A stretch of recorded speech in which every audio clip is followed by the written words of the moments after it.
Yeah. Y'all know what time it is. I told y'all we were going live today, goddammit. Panthers Blueprint. Y'all already know what time it is. I think we're like 2 minutes out. From the drop. Yeah, man. Pull up on me. Y'all know what time it is. Y'all wait one. Yeah. Step on that like button. Let them know we live. Yeah, shout out everybody in the chat. So, what's up with you? Marcos Cash, I see you. Domo Smith, Trucker 49. I got Dominique in this bitch. Say, what up, Unc? You already know. Royal Boy 94, Choppy 71, Candy Girl. We in here. Y'all pull up, share it live. Let them know what time it is. In 1 second. Fuck.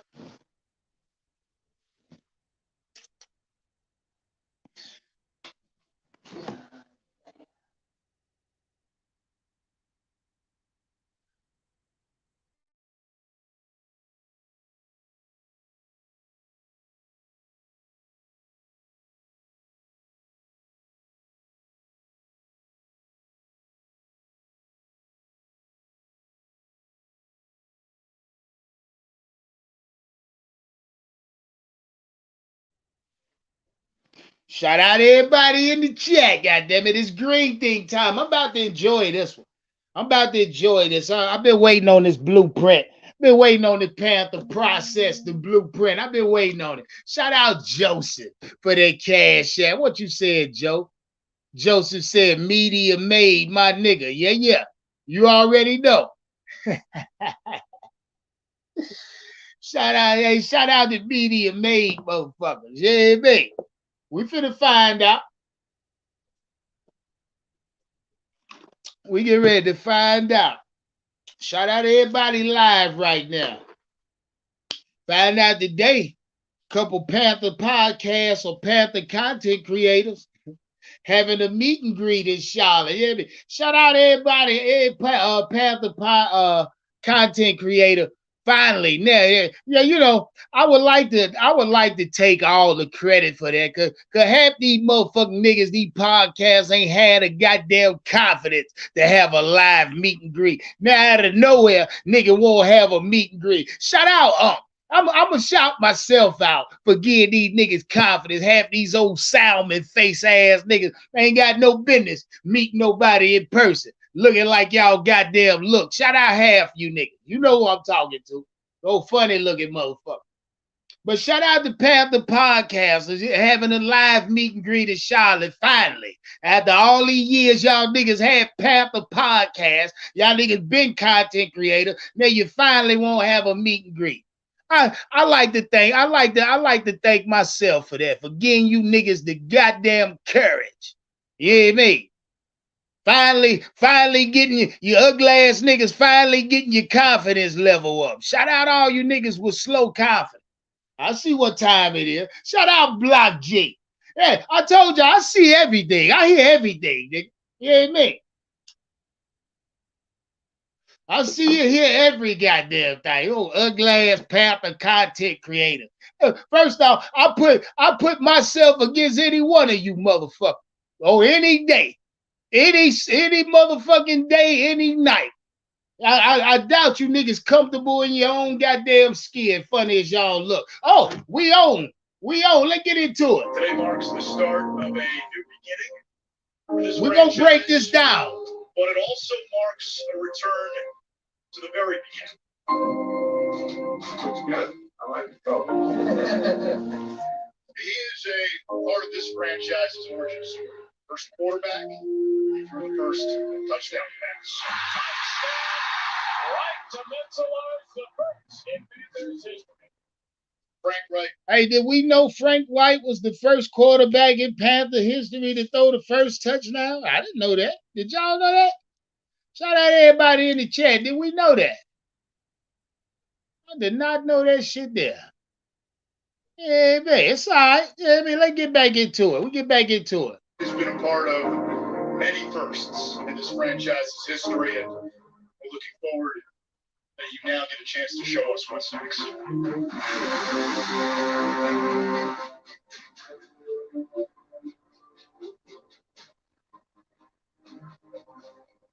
Shout out Brandon Ward said he knew that. I didn't know that shit. How many of y'all in the chat knew that shit? James Jones said, yeah, Uncle, I remember that. Kid Sullivan said, oh yeah. Andrew, he said, Andrew bought that up. Okay then. Yeah, that might have goddamn slipped me. It might have slipped me. Shout out Pooh to 97. What's good, my G? He say, I got his Frank Reich jersey number 14. Whoa. That's big right there. Shout out OG Texas. OG Texan in the high. What up with you, Nick? Shout out OG Texan. Yeah, me. Let's get back into this shit. This is just the intro. This is just the intro of the goddamn shit right now. They showing the intro to us. Don't give a fuck about no goddamn intro. Panthers blueprint. Think I was the first nigga waiting on this shit. We get right into it. We're gonna break this down today in segments. I'm obsessed with it. They put the back. We're gonna break this shit down. I know. Welcome back. That is so cool. Pretty surreal. How do you feel? This feels amazing, especially to be here standing with you guys. So you got Frank Reich.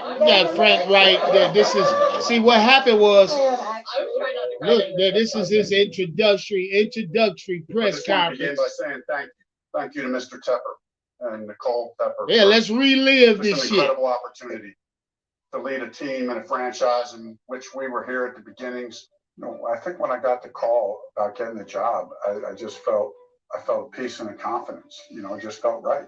There's a quote that's been on my desk since my rookie year in 1985, and it says this: that no man becomes suddenly different from his habits and cherished thoughts. And so we're going to be a team and an organization that is about creating championship habits. I think every coach and every player always feels like this. And that's why I said Frank White always said things since he came in this motherfucker that resonated with me. Frank always said the right things, and I think that's something he gonna continue to do. Say the right things about this football team, this organization, and if we get that, you got the head coach saying the right things. We got to be comfortable. Let's get back into it. Finish the business. Like, you're always on this quest to get better, to win big, to win the biggest. And I would say this opportunity just invigorated me in a new way. What's up, man? How you feeling? Yeah, I feel you look good. Bart? Who you say? You say Bart? Who you taking, Bart? What do we got? Uh-oh. No, it's nice and cool out here today, though. We cut the reps back and got a little rain. So right away, I'm seeing now.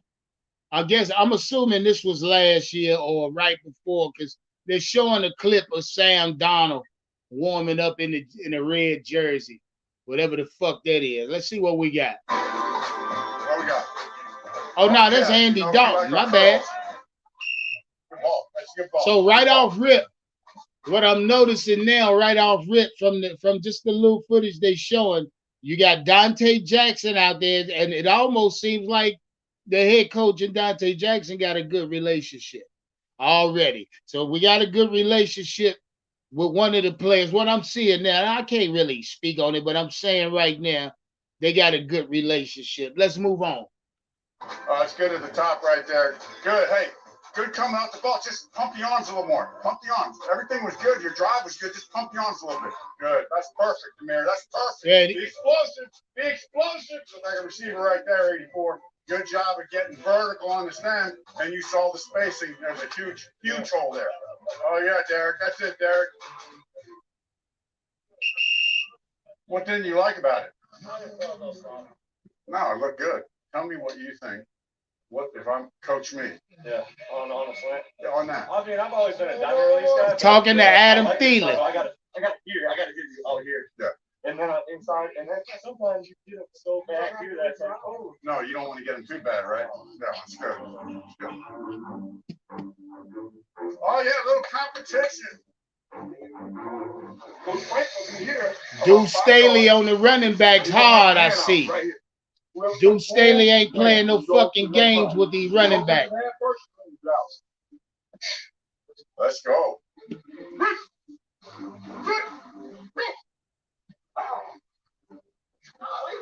Oh, shit. Oh, shit.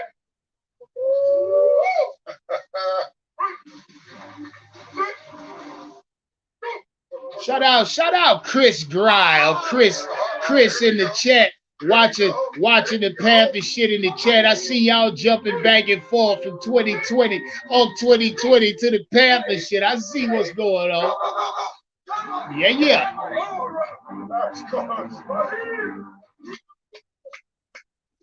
That was close. Let them know we live right now, goddammit. All right, here we go, guys. All right, hey, first of all. Oh, let me see what he say to the team. Let's see a first team breakdown. And gave a little presentation that just, I thought, reminded us of something we all knew. Coach Campy, please talk to us about who our coaches are out here. Yeah, thanks, Coach. You know, at the end of it, I was sitting here thinking, and I know us as coaches, we give you playbooks and we give you direction, right? And so when you really talk about what Coach said about we're all trying to get our PhD, we're all trying to advance our skill. So at the end of it, I said to myself, really, you know who the best teacher is? It's the guy standing right next to you. And it's not just Adam Thielen watching a young guy. It's a young guy watching him. It's Adam watching a guy that's in the middle of his career, 5-6 years. Who's the best teacher in reality at this level lies within all of you. Coach each other, make sure you're watching, and you're watching everything from practice, and we'll all get our PhD. All right? Love that. Bose, you got it. It won't Bradley Bozeman breaking them down. James Tabor, Chris Tabor. Yeah. So automatically, I'm seeing a little team chemistry off rip in this Panthers Blueprint docuseries. I'm seeing a little bit of goddamn continuity right now. I'm seeing a little bit going on that and this is what I'm watching this shit for. I'm actually watching this shit to actually see if there's any bad points that I can signify out, or any good points that I can pick out. And actually I got one already, and that's Frank White and how he has been able to ingratiate himself with the players already. I'm seeing that. Let's move on. Learn as a player that I think it's hard to learn any other way. Dibs look good, right? Smooth as hell. I mean, it's hard to learn any other way. Dibs look good, right? Smooth as hell. Like it's throwing on water, man. Yeah. Everything's effortless for him. His name Thomas Brown. Nah, he way better than me. Way better than me. Just a leader. He's a natural leader. He walks into the room. He commands respect. Thomas knocked the interview out. The energy alone, the delivery, and being to have the conviction was second to none. How's my guy Deuce doing? Awesome. He's the best. From a background standpoint, coach of running backs, watching Deuce, as a young guy myself, trying to find out ways to, who I want to be identity-wise. Let's stop right there real quick. Let's talk about Thomas Brown. I'll tell y'all something. I don't know how much belief this coaching staff, and I'm talking about Frank. I mean, a lot of y'all like to, argue about or question the fact, will he be able or will he be soon appointed to calling offensive plays this year or this season? I'm going to tell y'all right now, from what I'm getting and what I'm picking up already now, this is all, mind you, this is all pre-ejaculated. You feel me? But I'm finna say now, no, he's not gonna call plays this year. If he do it, it'd be in spurts or situational type shit. But I don't think Frank will truly hand over the play calling rights to Thomas Brown. I really don't. And that's what I'm saying. I don't think they're handed over to him, not just yet. But let's carry on. I want to end up coaching this guy. One guy I always looked up to. No, I'm always like having to be the juice guy everywhere I am, like on the field juice wise. I'm like Deuce, you got it, no doubt. What's the juice level like today? Yeah, my room ain't got no choice. One of that building, look at my own goddamn too. I love it. Hey, look. They blitzing all day long. They blitzing all day long. I see a bunch of hungry men. I can't wait to get out there with them for the war. Come back. Deuce Staley, that nigga. Yes, he is. Deuce Staley is that nigga. Hold on, let me let Dreamville. Let me let this nigga up in here real quick. What up with y'all? Lottie, what up, nigga? I see you smoking on them green things. You already know, nigga. What poppin' with you? Shit, just got back from the dispensary. Got all types of flavors, wax, everything. Yeah, damn. You know that my type of lingo. Hey, we watching this blueprint right now. Right now, we owe Deuce Staley look like Deuce that nigga, Lottie. Let's get back into it. Oh yeah, I've been listening to you. Yeah, let's get back into it. Deuce is a leader of men. His role as the assistant head coach, that's not just going to be a title. You will feel him as the assistant head coach. What's happening, man? First 9-6, nice burst. This guy is a quality football coach in every way. You know, I'm even keeled. Deuce is not even keeled. And you fired. Fired. I don't think he has an even keel bone in his body. And so that's what I love about him. I mean, he's a hammer. Yeah, see, I'm seeing something. Shout out Frank White, Deuce Staley, because Frank is a Christian man, right? Right. Frank's a Christian man, Lonnie. Deuce Staley, that nigga that's gonna say everything. Fuck you. He just got through saying, bitch, you fucking fired. He just got through cussing somebody out. Frank ain't gonna say that type of shit. That type of shit, Deuce saying that the type of lingo he's using is gonna be needed in this camp, yo, and with this team. Shout out Deuce Staley, man. Yeah, we need that though. Gotta have it, or else these niggas gonna run all over. Let's get back to it. Control it. Eyes up. Control it. Man gonna correct you every time. It's gonna correct you every time. You know, one of the things for me is when it comes to coaching, number one, putting them in position to make plays. Power. Explosion. Control. Number two is getting them to run through a brick wall with me and not for me. Put stress on the band, Raheem. Because I'm going to be the first one to run through the brick wall. I'm going to lead the charge. Control it. And then after that, show them that I love them. There you go, Miles. Good. You can't go to war with these men unless you show them that you love them. Other than that, it won't work. RBs. Got a meeting. Come together. Let me explain how we do this. All right. And whoever's mic'd up, we all come together and we put it out there. So Cam Peoples is our biggest back, period. Right. That nigga big as hell. I don't like his running style though, Lonnie. Yeah. I don't like Cam Peoples' running style. He runs too high. I think high. I think they're gonna fix that though. How? I don't know, but I think they'll fix that because I see what you talking about. Yeah, he runs high in the NFL. That's risky as hell. A motherfucker But if punch you that notice, ball out. If you notice, to be honest, when he first started out, he get low. He get high. He start low, but he get high. But that's only when he know he about to scat. I don't know, Lonnie. I don't like his running style. Let's get back to it. To let each other know, ain't no sneaking around. You know what I'm saying? You ain't gonna be like, yo, man, I forgot to tell y'all, man. So today, Miles and myself was mic'd up. So you don't want them bullets, don't come over here around. You understand what I'm saying? What's up, dog? Oh, I am mic'd up. I am. Yeah, I am. But that don't matter. I'm like this every day. We're fine. He quit. Oh, look at it. Oh. He quit. You know what I'm saying? I ain't seen it. You know what I'm saying? Yeah, I think Deuce that nigga. I want this lip from you. When you put the ball down and we drive. Corral. What size shoe is that, man? 15. What the? He got the whole shoebox on. Oh yeah, that's when they on the field. What you say? Yeah, that's he was talking to I think Corral. I think he was talking to Corral right there. Yeah, it said he got some big ass feet. Yeah, I ain't know Corral had a 15. Yeah, I don't give a fuck. Yeah, hell, what it don't mean shit. Let's get back to it. Oh,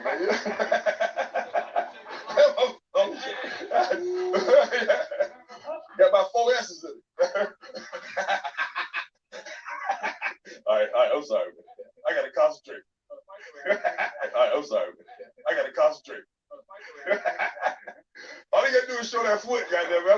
out the way. Don't get scared now. What's up? Let's go. This is it. Gotta lock in, man. Can't flinch. Gotta lock in. Right there you go. Hit it. Good. You already crying? You crying up? Yeah, the run game gonna be all right, Lonnie. The Yeah, I run game think gonna so. be all right. I mean, there a lot of us question his running attack, but I think under Deuce Staley's tutelage, I think the run game gonna be all right, man. I think he gonna use Chuba and old buddy on the first couple downs and let Peoples clean it up if we need to. But the wide receiver core gonna be all right. So you know what I mean, the ball gonna be spread. You ain't gonna know who gonna get the ball, and we got plenty of weapons. So Something like that. Look, Brian Burns, bitch ass in There you street go. clothes. No question. No Nigga question. always in street I'm feeling clothes. like it, too. You already know what time it is. Brian Burns want that money. What else you want to say?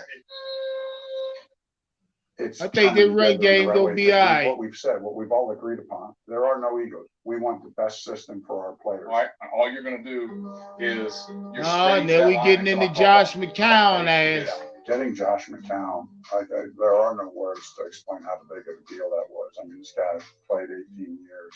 He's got elite mindset, elite leadership. Leadership is a contact sport. That's what we say all the time. Like, you gotta be around dudes, you gotta connect. The truth of the matter is, there are probably a bunch of years he's been like a player coach for Josh. Stay in a good groove. That's it. That's it. I love the energy that he brings to the room. I love the energy he brings to the practice field. You take, I'll run that one, yeah. I know you saw until you look like, dang, how you stepping like that? Let's see it. Hal, here you go, Hal. Give it to me. Oh yeah, Hal. Ah. And if I'm the number one draft pick coming out, there isn't a quarterback coach who I would want more than Josh McCown. I mean, it's the perfect fit. I like that. I like that. Yeah.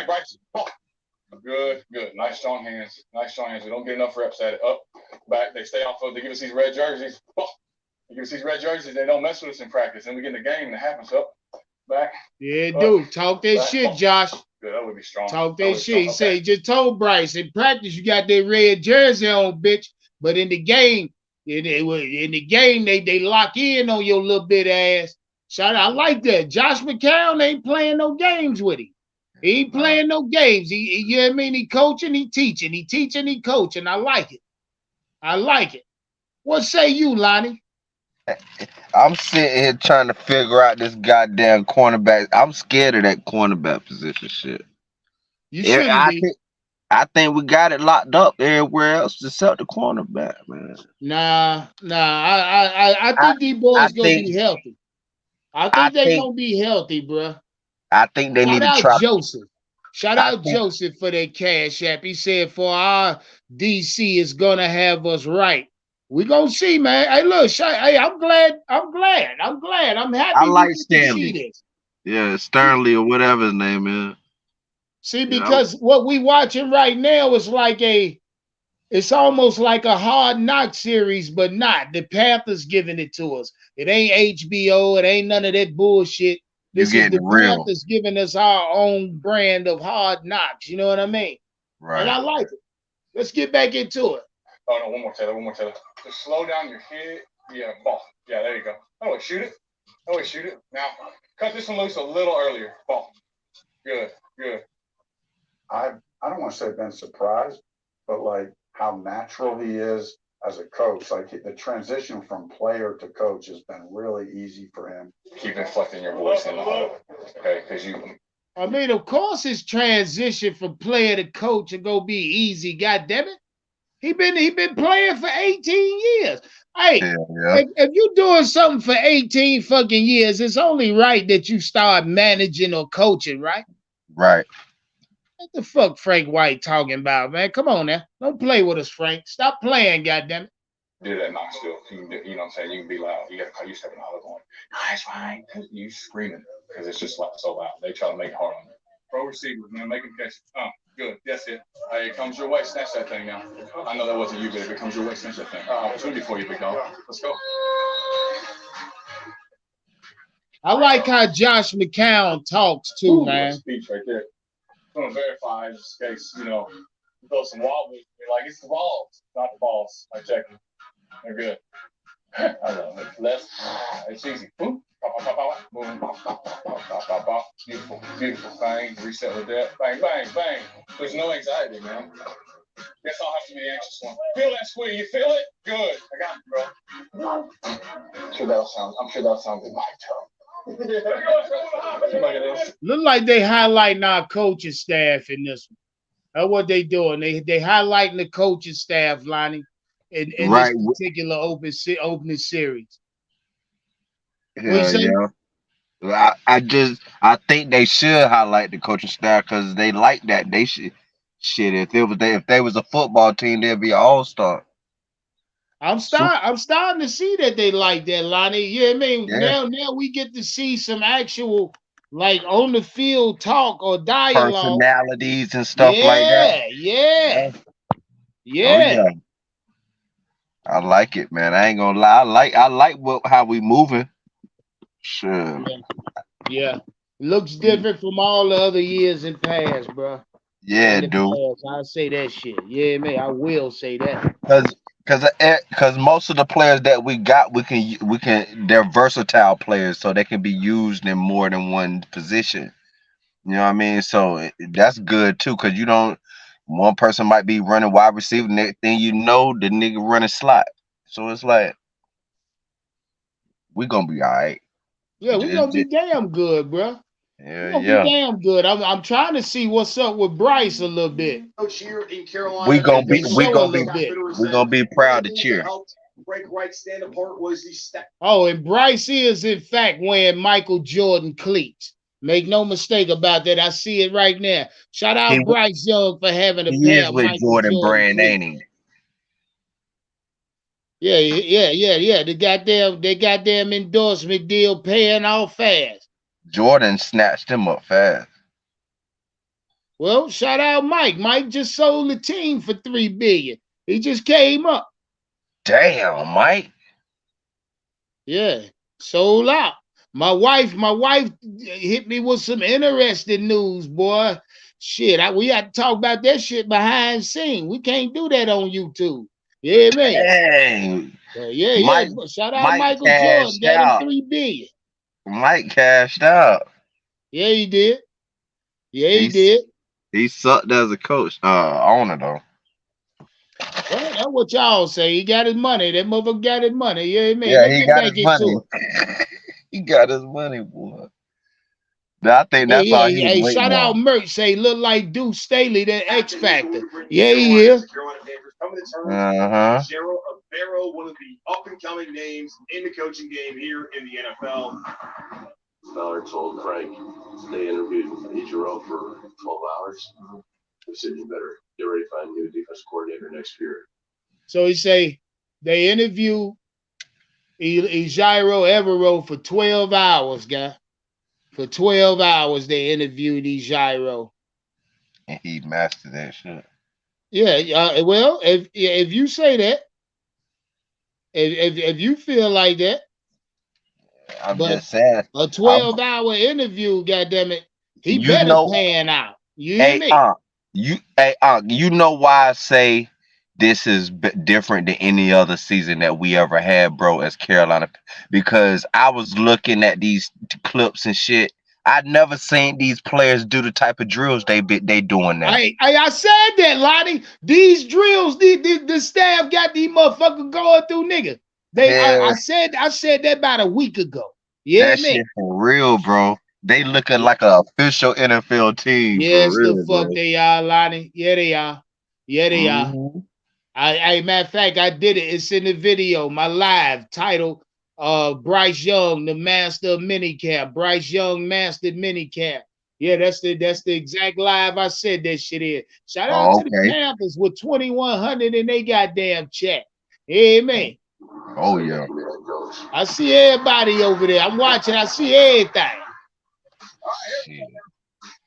Shout out to the goddamn. Shout out to the 71 in Oak shit. You hear me? That buying the 2.1 in the Panther shit. Shout out to 71 over here. Y'all step on that goddamn like button. Y'all know I love y'all for that. Shout out Trucker 49, Domo Smith. Then see, they can play it on their shit, but they can't break it down like we can. Oh yeah. Yeah, you break it down all the way, and then you got other people like Andrew on here that be giving it good knowledge. Yes, sir. Yes, sir. Yes, sir. Shout out to the 83 in the chat now. They know where it's at. Let's get back into it. Ace, great day. Have a great day. Have a great day. Great day. Yes, sir. I'm a player's coach. We talk. This the defensive coordinator now. But that we care about them. We want to treat them right. But we want to demand the very best for them. Stay outside on that. Stay outside. Yeah. You got the hook plug pushes here. Signal. Hey, everybody signal. He's not going to sugarcoat nothing. He's going to tell you exactly what he wants. See that right there, Lonnie? Already Ejiro is pushing the message across the defense. Before snap, he want everybody singling out what the fuck they see. But what I do see right now is Brian Burns on the fucking sideline just standing there with his fucking arms behind his back. I can't stand that nigga, man. Let's move on. You called him out. Shout out, Mert, for gifting one free membership over here. Mert, you know I love you for that, nigga. Yeah, me. Yeah, Brian Burns about to get on my goddamn nerves. Shout out to Brian Burns, man. Let's move on. Damn, they Carolina Panthers chat went from 2K to 1. Just like when my dad raised me, like that. Karen doesn't always mean that we take it easy on him. It means that we are doing everything we can. Hey, man, fuck that. Yeah, Brian Burns is starting to get on my natural goddamn nerves, boy. Yeah, man, he getting on my motherfucking nerves. I'm gonna just say it. I'm gonna leave it like this. I think this is gonna be his breakout season, though. Lonnie, it better goddamn be. It better goddamn be, nigga. Yeah, man. Yeah, tired of that nigga, man. It's a couple of rookies going on our defense gonna have breakout season. Mm-hmm. Yeah, shout out my nigga Big Bag. Say why you do Spidey like that. Fuck that nigga, man. Let's get back into it. He ain't helping us out. One of these days, I'm not gonna give you a call. You can start yelling at me, and they're gonna break the huddle. Then you just gonna have to make a call. Oh, you see what he just? You hear what he just told him? You hear what he just told Shaq? What he say, hold on, let me hold on, let me take that back. Just a job. Hold on, pay attention. Listen what he tells Shaq. I'm gonna give you a call. You can start yelling at me, and they're gonna break the huddle. Somebody's got to run. Check him out. Now. Come on. No matter if you make the wrong call. Watch what he tells Shaq. We'll live with it. All right, one of these days, I'm gonna give you an okie doke. I'm not gonna give you a call. You can start yelling at me, and they're gonna break the huddle. Then you just gonna have to make a call. You see that? That nigga Ejiro just told that motherfucker. He said, one day I'm gonna slip your bitch ass to okie doke, nigga. I ain't gonna. He say you gonna be looking at me waiting on a call, and I ain't gonna give you one, motherfucker. You gonna have to make one your own. You gonna have to make it on your own. Shout out Ejiro. Hey, hold these niggas to the fire, goddamn it. Fuck Shaq. If you think you gonna be my middle linebacker, bitch, I'm gonna slip you an okie doke. Let me see how you handle it. I like that. Oh yeah, I like that. I think he letting them play free a little bit sometimes. Yeah, but see, that's coaching. Run the field. Shout out QJ Smith. Yeah, QJ, what up with you, my G? Say Deuce was on Shaq's head in practice. Goddamn right he was. Hey, they all gonna be on his ass. They gonna be on his ass. Shout out QJ for that super chat. You already know, my G. I appreciate the love. Y'all step on that goddamn like button, subscribe if y'all new over here. The Panther content does not get created this way by nobody else. Make no mistake about it. Let's move on. But if that happens, though, yeah, no question. That's what we got to practice. Sometimes look, Shaq pissed off. Shaq bitch ass got mad because he told him that. Now he over there trying to calm. Look, I wish you could have. Shaq got mad. He just got mad because Ejiro told him to slip you the okie doke, bitch. Okay. Nah, don't get mad because I see the nigga try to calm him down. Nah, it's just gonna happen. He trying to ease him. Nah, it's just gonna happen. So that type of situation may happen in the game. Shaq better get ready for it.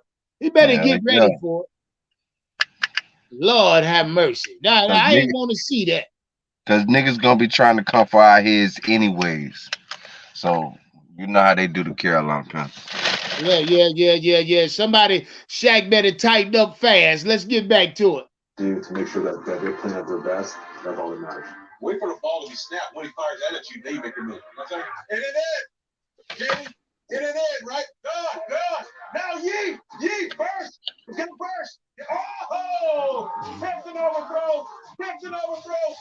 Nice job. Go leverage. Oh, nice job, Shaq. Good. That's it. Knock out the. Hey, look here. I like this nigga, Lonnie. Oh yeah. I like It that sound nigga, like Lonnie. Sound like somebody that want to win to me. Yeah, it do. Oh shit, the blueprint was short. It's over there.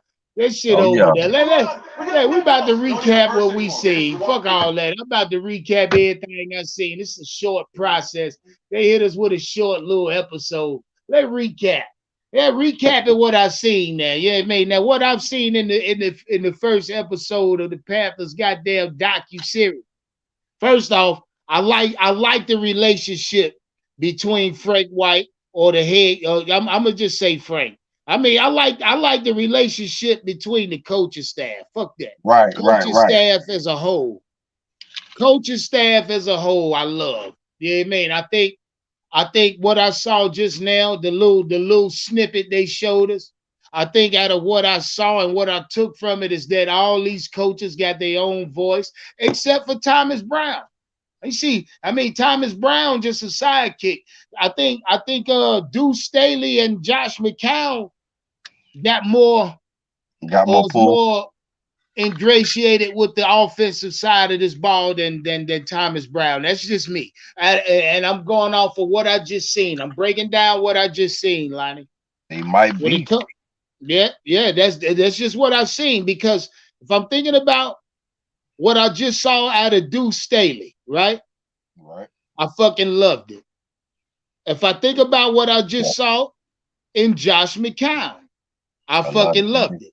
You know what I mean? Now Ejiro, defensive coordinator, I just loved his energy. I like this energy when they showed it to me on the sideline. So yeah, coaching staff get a check for me after what I've seen so far. Okay. What you say, Lonnie? I give him the check too. Shit, we ain't never had this. Yeah, I think you alluded to the drills you saw, or the drills they got the team running. We ain't never had it, bro. I'm on the bus. I'm riding. Shit, what you mean by that? I'm letting them niggas play. Like, all right, I got faith in them this year. All the other years, I thought we could win because the team was good. We got good coaching this year. Fuck that shit. Shit. And the players are better. Yeah, that's a fact. See, when you got good coaching, it hit different. Yeah. Yeah, it hits different when you got I mean, we can't really say it's elite coaching yet, but when you got good coaching, I say I like it. I absolutely love what I think. I think this first episode was particularly to ingratiate us with the coaching staff. You know what I mean? Yeah, get us used to them.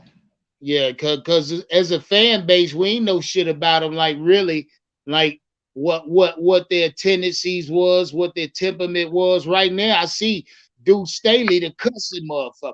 He cussing niggas out. He don't give a fuck. He don't give a damn. I like that. You gotta have that. You got to have that in the coaching room. Say the Panthers losing. Come in, we losing by at halftime. Right. And let's say certain shit has to be said that Frank won't say. He the one that's gonna say it. You goddamn right he is. You goddamn right he is, Lonnie. Yeah. See, certain shit Frank ain't gonna say. You know what I mean? He might want to say it. He gonna be, Frank White face go turn red than a motherfucker. You know what I mean? He gonna get red as a motherfucker. He gonna want to say it, but he ain't. You know what I mean? Yeah, he ain't.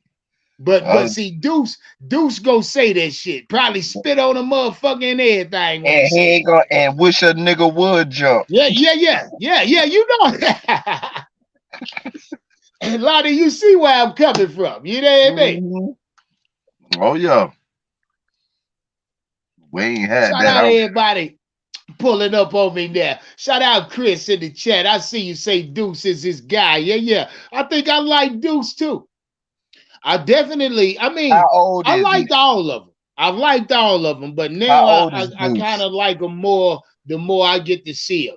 You know what How I old is mean? Deuce? Andrew, What's happening, Unc? talk to me, baby. Hey, What up, Andrew? that was good. Hey, how you doing, Lonnie? But Pretty that good. what that didn't surprise me because that's the way an NFL camp's supposed to be run. Okay, that's the difference between a professional coach with a coaching staff with professionals than someone coming out of college trying to rewrite football. This team's going to be ready. They're going to surprise a lot of people. And I'll tell you one thing. You want to know what kind of coach Frank Reich is? Look who he made the assistant head coach, Deuce Staley. Yeah. Okay, Deuce Staley knows his shit. He's going to be a good Yeah, head he coach do. someday. Yeah, fast. I mean, Andrew, he could have been one already. I think Deuce has been turning down those jobs. You know what I mean? Well, this is really gonna elevate him coming to work. How many years of experience do he got in the NFL though? What's Who, that? Deuce Staley? Yeah, Deuce. Oh, 20 he'll have years. I plenty. say 20 minimum. There's gonna be a rush for Ejiro Evero next year and Deuce Staley for head coaches. You Yeah. watch. They're gonna lose a couple of coaches next year. Definitely. I don't think Brown Deuce needs a go little more nowhere. time. Thomas Brown Yeah. has that capability too, but I think he needs a little more time. You got to see how he reacts. How he reacts to Frank Reich calling the plays, because if he creates a problem and throws a fit, it's not going to bode well for his future in the NFL. Okay, and That's a fact. because he knew that when he took the job, so he's got to at least come in and get on board. And it looks like he is. That I'm real excited about this year, man. I think this team. Oh yeah. Did you hear? I don't think it was it Evero that told Shaq Thompson he hadn't done anything all day about that. Yeah. Shaq Thompson needs somebody to get on his ass though, man. Oh, I think, and I saw that, Andrew, in this first episode, how Ejiro is trying to kind of wheel Shaq Thompson in, almost to say, look, bitch, my defense gonna be ran through you, bitch. Pay attention. Yeah, that's what I'm getting. Right. Yeah. Well, he's a veteran, and he's got a decent career, so he's expecting him to lead by example for the rookies, and use his experience. And that's when I think it was, I can't remember which coach it was, when he got to play. It might have been the Campen, when he was telling him, look to the man to your right. Yeah, that's who it was, Campen. Campen. Yeah. You go, because he was telling them that the players next to you is who you gonna learn from, goddammit, and they gonna learn from you as well. Experience. Oh, Andrew, I enjoyed this episode. You know what I mean? It highlighted this coaching staff. You know what I mean? And I enjoyed it. I definitely did, and it gave me a lot. I took a lot from it. You know what I mean? I saw they even mentioned that the defensive coordinator, Ejiro, was interviewed for 12 hours, Scott Fitterer said. And then they told him, you might as well go and get ready to announce your new defensive coordinator. You know what I mean? 12-hour interview, bitch. That's the job. You're going to be looking for a defensive coordinator next year. Yeah, that's what he told him. Yeah. What's up, y'all? Hey, man. I'm just popping on real quick, just to speak my piece with you, man. I rock with your show heavy. Hey, what's up, y'all, man? Hey, I'm good, man. Hey, I just want y'all to know, man. I'm originally like a Dolphins fan. I'm from South Florida. I'm from the Miami area. But the first team I started watching in football was the Carolina Panthers, and I just fell in love with them, right? So like I got like this secret, with most of my Dolphins fans, that like I'm quietly a Carolina Panthers fan, but I don't be all the way out there with it. You know what I mean? Oh, you out there now, baby? I'm out there on your platform, but they'll know I'm here right now. It's almost like I'm sliding out on my lady right now, bro. But I want to bring something to y'all's attention, right? Like if y'all really like what they just did on this first episode. I mean, I don't know if y'all really see this, but it's almost like when y'all playing spades, and you got the cards down, and when you pick up your cards, you got big joker, little joker, king of spades, and the two of hearts. If you look at Ejiro, Deuce Staley, Josh McCown, and Bryce Young, that's like having those 4 cards in your hand, and you at the NFC South table, right? You at the NFC South table right now, and you're like, ooh. I'm gonna use these. You flip the motherfuckers over. Now, see what usually happens. Nigga like me playing spades. Every card deal to me, I'm picking it up off rip. So if the dealer's dealing me the big joke, I fuck around, got that little bitch too. Now you done dealt me the ace, and I got the queen of spades and the 10 of now See, by this time, Martin, I'm talking shit before we even bet a you know what I mean? You feel that's I see where you're going. See, by this time I'm already talking shit, nigga. I'm telling motherfuckers already they set. You know what I mean? The reason I bring up that analogy is because I've seen Deuce Staley coach with the Detroit Lions. I've seen Deuce Staley coach with the Super Bowl champion Philadelphia Eagles. I've seen Josh McDaniel not coach, but speak on the quarterback position, right? And I've seen Ejiro get all his heralded, compliments when he was with the Broncos and stuff, right? Yeah. I'm saying to myself, like, bro, and you throwing Frank Reich in this, who probably should have never gotten, fired from the Colts. Just based off production alone and how he kept that program afloat. Right. Bro, I'm saying to myself, bro, I'm not saying, y'all about to go undefeated or nothing like that, but I think the turnaround for the Carolina Panthers is going to be a lot sooner than anticipated, only because of the star power that y'all got in that building right now that can easily flip this around from coaches to quarterback.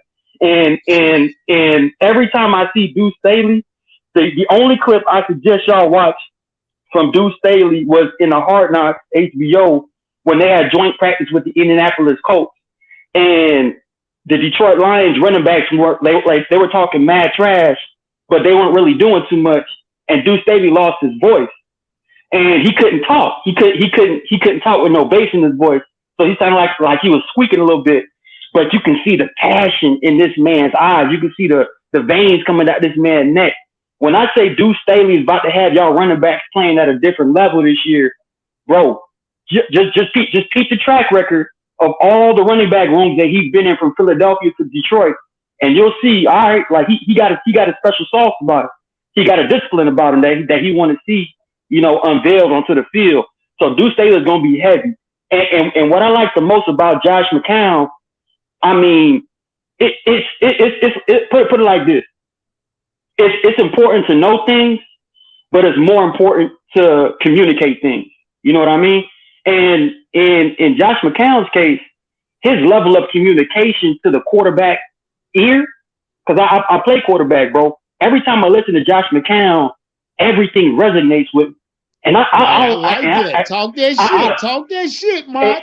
I'm telling you, man, the language that he's using, the specific key words that he's using, the way he's putting in, sentences and phrases. I'm like, bro, he's trying to get. Hey, stop right there. Stop right there, real quick, man. Stop right there, because I want to say something. You're a motherfucking genius, first off, because I appreciate it. Like I say, if y'all remember, it was Josh McCown's words that resonated with me that elevated Bryce Young in my mind. I told y'all that.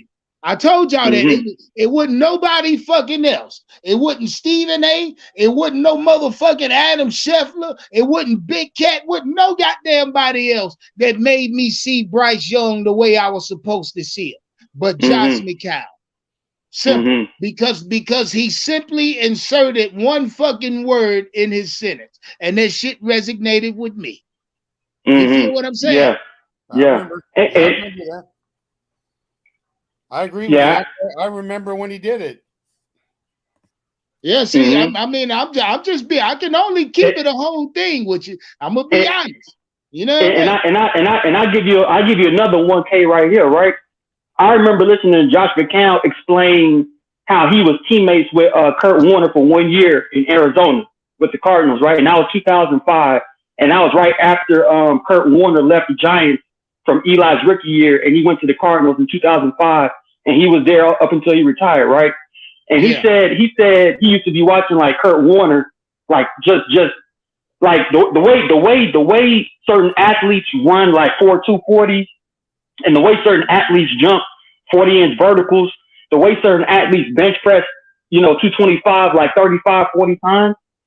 He said that's the equivalent of how Kurt Warner can read a defense and how he can see certain spots in the defense before they even present it to you when the defense unfolds its play, right?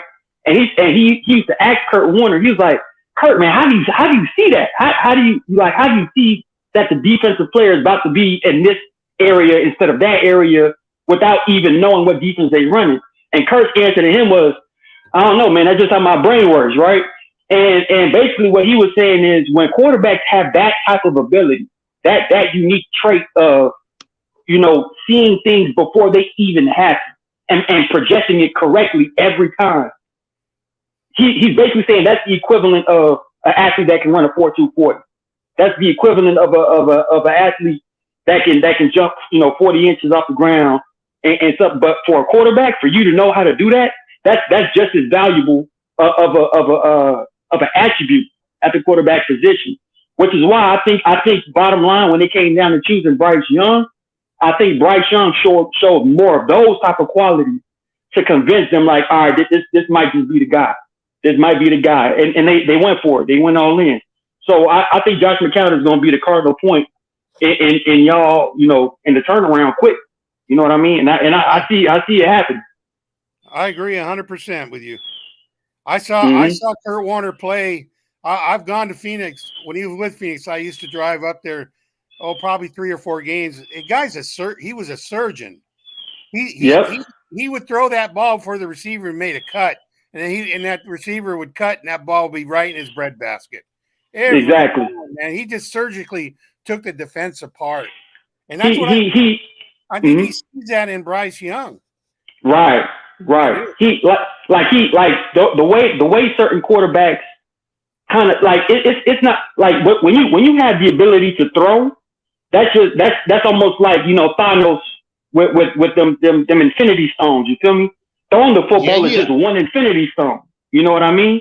Yeah. That's just one. And then another infinity stone is composure, poison the noise. What Josh McCown talks about all the time, having poison the noise. That's another infinity stone. You know what I mean? Like Corey, what's up, nigga? Grinder. You know what I mean? Good, bro. Yeah. Yeah. I got my guy Martin in here talking about some good Panther news. Hey, look. First off, shout out Martin because he came in here and told us he ain't a Panther fan, but he really is. He really is. Hey, look. I told y'all he's out today because everything you saying, I can't argue with you, bro. And then let's just say you're not a Panther fan. I mean, to your friends, to the people you love, you're not a Panther fan, right? Nah, they don't know. They don't know. The way you speak about my team from the outside looking in makes me blush a little bit. You feel me? I can't even lie to you because I sit here and I listen to you. You talk, you big up the coaching staff. You even go as far as the goddamn quarterback coach and give him credit and props. Yeah. I love it. I love it, my friend. Shout out Martin. You are, my friend, a Panther fan. I've been a Panthers fan since the Super Bowl run. That was literally like the first year I started watching the NFL was the Tampa Bay Buccaneers Super Bowl in 2002. That was the first game I saw full, like from start to finish. And then the next year, the Carolina Panthers knocked them off. And I was like, damn, bro, who the Panthers is? And I started watching that. I seen Jake Delhomme doing his thing, Steve Smith, Mushi Muhammad, Stephen Davis, that whole defense, Mike Minter, Ricky, what was it? Ricky, Ricky what was the name? The corner. No. Hey, Ricky Ford was nice now. Nah, you But talking about Ricky Manning Jr. Ricky Manning Jr. was a pick machine, bro. He had like 3 picks in the NFC Fuck Championship Ricky game. Manning Jr. He was alright. I'm talking about the Super Bowl run. Martin is in fact a true Panther fan. If you bigging up Ricky Manning Jr., my friend, I like him, man. I got to love you, my G. I like him, Chris Gamble. You know, Dan Morgan was a staple. Devin Witherspoon was underrated. Everybody know about that D line with Chris Jenkins. Obviously Julius Peppers, Mike Rucker. Like y'all had a squad, bro. And real talk, if it wasn't for John Casey kicking that, that kickoff out of bounds against the Patriots, in that last, I think that would have happened, man. I think that would have happened for the Panthers, and then we would have been talking about a whole different story right now. But hey, man, everything happens for a reason. But hey, shout out to Unc Show, man. Unc, I'll be listening to you in the background. I love your content. I love everything about how you carry the Carolina Panthers, and you pretty much hold them to the fire to say like, hey, this is what we expect. And it's the same thing over here with the Dolphins. You know what I mean? Like the Dolphins fan base is heavy on this right now. You know what I mean? Like they talking about Super Bowl already, and it's like, bro, we ain't played it down yet. But you know what? It is what it is. But I still listen to you. I listen to what's the name? Big Cat. I catch Big Cat every now and then. You know what I mean? And I just like listening to y'all, man. Y'all some knowledgeable football heads, bro. And I rock with it, man. So I appreciate you for having me up real quick, man. I just wanted to chop it up with y'all, man.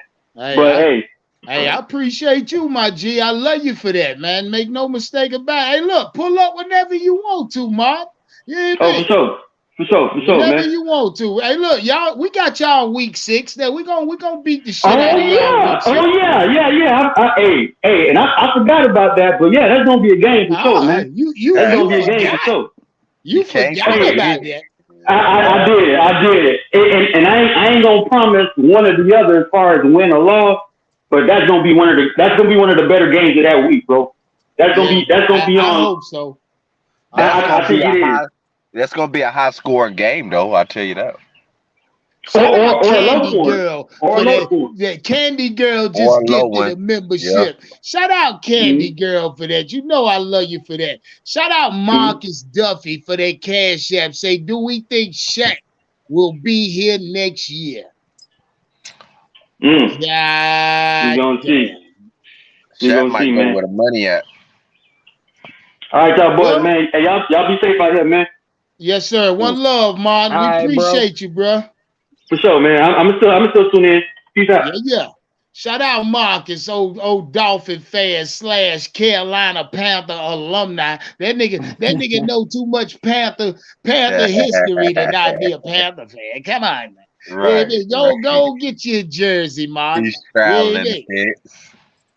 Yeah, he ain't hell. He if he on the fence, he on the fence with the Dolphins. He in the Panthers' backyard. Hell, to me, he's more so on the low a Dolphin fan than he is a Panther fan. You know what I mean? Right. Yeah, because I don't know. I mean, he all the way out Panther. You feel me? Shout out Corey. What you think about the goddamn episode 1? Panthers. Hey, bro, I'm gonna tell you some Blueprint. shit. That shit was inspiring, bro. I ain't even going front, bro. That shit was inspiring, bro. Like just if you really think about it, man, like you could tell David Tupper. We got to give David Tupper a hand clap, man. He redeemed himself, bro, because he did. Right. Hiring Frank Reich. He redeemed himself. Having a plan, and not just lip service like Matt Rule, not just lip service. Like, yeah, this is what we're gonna do, and we're gonna figure this shit out. No, having a plan and seeing it come to fruition. Well, almost seeing it come to fruition because we ain't seen football yet. But seeing this coaching staff have a plan and implement that plan. Hey, we're gonna get the best coordinators. You know what I'm saying? Seeing that go through. Hey, we really serious about this draft. We're going to get a quarterback. We're going to find the quarterback that we want, that they believe in. Seeing all of this shit come together is really inspiring, man. Like, for real. And seeing Frank and Dom, at the end, like the last 10 minutes, just go back and forth about the history, about, For example, That that was week great. 1 Atlanta Yeah. game is a win now, y'all. That week 1 Atlanta game a I win, bro. told them that, but they hesitant on it, man. Listen, I don't give a fuck what nobody else think. That week 1 Atlanta game is a win. That's They a must saying they win. hesitant. I said it's a win, man. They It's a must hesitant. win because you have It's a must win. I give you that, Corey. you got It's to show damn up for sure a your must coaches. win, my You G. got to show up for this. Gonna tell the character of the team week 1 because you're gonna Yo, want to show up for yo, your coaches, man. You're gonna want to make sure that your coach get his first win like he's supposed to got his first win in '95. You know what I'm saying? Like it's there. It's set. It's almost like a fucking movie, yo. We watching a movie take place, bro. Yeah, my expectations are going to 11-5, 10-6. You know what I'm saying? Somewhere in there. That's where I'm at, man. Well, it's 10-7 if we I win mean 10 games. 10-7, 11-6. Then 11-6. I'm sorry. That's what I'm thinking, I Corey. think my floor I'm will thinking be 11 10 and 6. wins. You My say that floor again, right Andrew. now is 10 wins. That's 10 my wins bottom. is the lowest. Yeah, that's Lonnie. That's my bottom right now. Yeah, I'm Yeah, with man. you Now, on that. mind you. Now, y'all gotta understand something. These corners are gonna be healthy. I'm talking JC and Dante. We're gonna have both of these niggas come week 1. And this is the word coming from the ground. Yeah, I mean, now I can't say what these niggas gonna do in training camp, Yeah. but coming into training camp, we're gonna have both of these boys. So I'm assuming week 1 they're gonna be ready. So yeah. Right. knowing that I'm gonna have Dante and JC come week 1, I think we can beat any team in the league. I think we can too, though. I'm gonna say this too. This is something that like when I heard it, you know what I'm saying? I'm still working, but when I heard it, I had to stop what I was doing to sit down and rewind it and watch the shit again. Did you hear what Scott Fitterer said to I forgot who was, I couldn't really see who he was talking to. He said, I told Frank, yo, y'all had this man in the room for 14 hours. You better get ready to hire a new defensive coordinator. Yeah. We just talked about that. That was Like, they were bruh. talking about Ejiro Evero, the defensive coordinator. That's who they were talking about. Scott Fitterer was talking about him when he said, "Yeah, we interviewed Ejiro for 12 hours. Y'all might as well get it. Hey, that's already. I like everything I saw today, Corey. Me this too. coaching Me too, staff was highlighted to me today, and mind That you, it ain't whole even training 25 camp. minutes was motivation, bro. Yeah, it was motivation You to know, me. the way they did it, but you think about it, the way they did this blueprint was they knew that the coaching staff last year what it was like. So they wanted to highlight the strength in this coaching staff this year. So that was a perfect way to start out. Rather than going right to the players and Bryce Young, they started out with the guys who are building this team. And I thought that was done Right. real well. Yeah, because it's not the same. We're not going into this year with the same attitude that we went in last year. Last year, there were so many questions going in. We answered a lot of those questions. Now it's up to this coaching staff to get these guys to all play together. And I'm real confident that we got all the right pieces, man. How can you go wrong with Evero and Deuce Staley and you know, Thomas Brown, Frank Reich, Dom Capers, Jim Caldwell, you name it, Josh McCown, Campen, all of them. And all the players seem like they on the same. I don't know, I think it was at one of the pro days. It was one of the pro days. The guy goes, "Man, what's up with this coaching staff you guys got?" Damn, you know what I mean? So hey, you know, it's Andrew, that was Bryce Daddy. Andrew, that was Bryce Daddy that said that. Andrew, was it? Yeah, that was Bryce Daddy. He said, "Damn, y'all got an all-star." I was looking at the coach staff like, "Damn, it's an all-star coaching staff." Yeah, that was Bryce Daddy that said that. Yeah. So you know, it's a lot different feel this offseason than there was last year. Exactly. That's what I was saying too, though, Andrew. You know, you can see they have a plan. Like, this ain't just some copy and paste shit. You know what I'm saying? Like, this ain't just exactly. Let me throw a dart at the board and hope this shit land where I need to land. No. Like, this is trained I always call trained assassin shit. You know what I'm saying? This is a master class in coaching style. And that's why I said I think what they're going to do, Corey, they're going to come out and they're going to set the pace, and they're going to get an identity of this team real fast.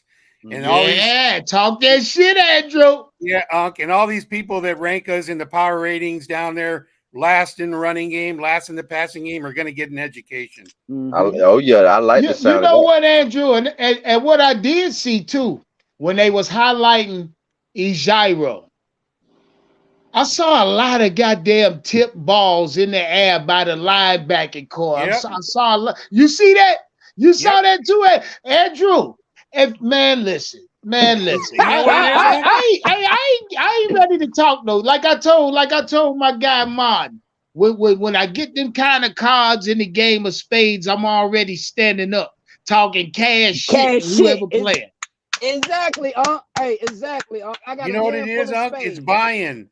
The whole defense is bought in to this system, and I think. Damn, Andrew, before training camp, though, do you understand what you're saying? Yeah, I do. I think there's a whole different attitude in this camp. Those players realize these guys know what the fuck they're talking about. There it is. There it is. They're ex-NFL players, and you can say what you want about Frank Reich, but he held a pretty shitty Indianapolis organization together for a lot of years and got them to the playoffs more than once.